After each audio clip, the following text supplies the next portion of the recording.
রোজ রোজ রুটির সঙ্গে তরকারি আমাদের ভালো লাগে না, তো আমরা সবজিও খাবো এবং রুটিও খাবো। আমি সেইভাবেই পুষ্টিকর একটা জিনিস বানাবো। তো চলো, আমি কিভাবে কি বানাচ্ছি দেখে নাও। আজকে এটা হলো বাচ্চাদের জন্য, বিশেষ করে খুব ভালো। বাচ্চারা করে দিলে বাচ্চারা, কোনো বাচ্চা বলবে না যে আমি এই টিফিন আজকে খাবো না। তো আমার মেয়েও না রুটির সঙ্গে তরকারি ভালো লাগে, খায় না, আর সবজিও অত খেতে যায় না, কিন্তু আমি এইটা বানিয়ে দিলেও খুব ভালো করে খায়। তো আমি সবজিগুলো লবণ মাখিয়ে রেখে দিয়েছিলাম। এটার মধ্যে গাজর, পেঁয়াজ কুচি আর ক্যাপসিকাম আর একটা কাঁচা লঙ্কা দিয়ে লবণ দিয়ে মাখিয়ে রেখে জলটাকে ফেলে নিয়েছিলাম। দিয়ে ফ্রাই প্যানে হালকা পরিমাণে তেল দিয়েছি। দেওয়ার পরে আমি এই সবজিগুলো দিয়ে দিয়েছি, দিয়ে নাড়াচাড়া করে নিচ্ছি। এবার আমি রুটি আগের থেকে না আমি করে রেখেছিলাম।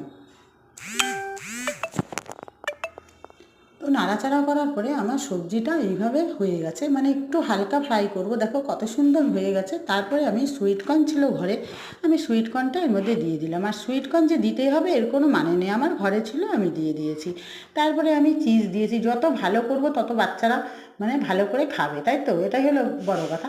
তো আমার ঘরে চিজ ছিল, এটা চিজ না দিলেও হয়, সবজি দিয়ে করলেও হয়। তো খাবারটাকে তো একটু টেস্টি করতে হবে, এর জন্যই আমি একটু চিজ দিয়ে দিলাম। তো চিজ দেওয়ার পরে এটা যে স্টাফিংটা বানিয়েছি সেই স্টাফিংয়ের মধ্যে চিজটা মিশিয়ে নিয়েছি। তারপরে আমি 1 থেকে 1.5 চামচ মেয়োনিজ দিয়ে দিয়েছি। তো মেয়োনিজটা না সব বাচ্চারাই ভালোবাসে। এখন জানি না কে কে ভালোবাসে, আমার মেয়ে তো খুবই ভালোবাসে। তো এটার জিনিসটা না খুবই পুষ্টিকর আর হেলদি। তারপরে আমি কি করলাম দেখো, পুরো এটাকে একসঙ্গে মিশিয়ে নিয়েছি। আর লবণ যেহেতু আমার সবজির মধ্যে দেয়া ছিল, তো ওই জন্য আমি আর এর মধ্যে লবণ দিইনি।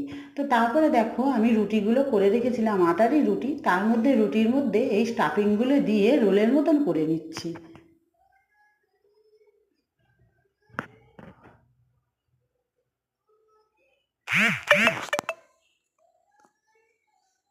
তো এইভাবে প্রতিটাই আমার স্টাফিংগুলোতে আমি 4খানা রুটি করে নেবো।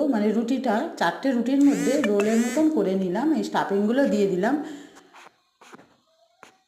দিয়ে এইবার টিফিনযোগ্য হলো কি না বলো বন্ধুরা? তো দেখো কত সুন্দর হয়ে গেছে। তো বাচ্চারা না এটা খুব মজা করে খাবে। তো আমার আবার নেক্সট ভিডিওতে আসবো। তো আমাদের আজকের সকালবেলার এই সবজি রুটি, তাহলে সবজি রুটি হলো তো বন্ধুরা, বলো?